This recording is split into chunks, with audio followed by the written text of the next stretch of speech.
أعلنت وزارة الأوقاف والشؤون الإسلامية أن مولانا أمير المؤمنين صاحب الجلالة الملك محمد السادس أعزه الله قد تفضل فأمر بأن تفتح في وجه المصلين في بداية شهر رمضان المعظم المساجد التي تم تشييدها أو أعيد بناؤها أو ترميمها من طرف وزارة الأوقاف والشؤون الإسلامية أو من طرف المحسنين، وعددها 157 مسجدا.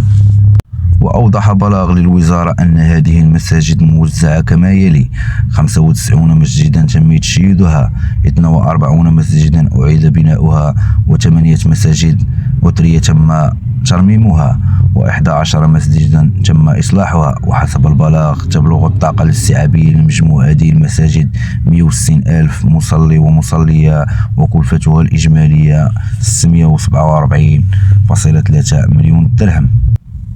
كما أذن أعزه الله يضيف المصدر ذاته بفتح مسجد محمد السادس ومرافقه بنجامينا عاصمة جمهورية تشاد، وتفضل جلالته بإطلاق اسم الجلالة الشريفة على المسجد الكبير بحي السلام بأكادير، وتبلغ طاقته الاستيعابية 3600 مصلي ومصلية، وكلفته 62.5 مليون درهم.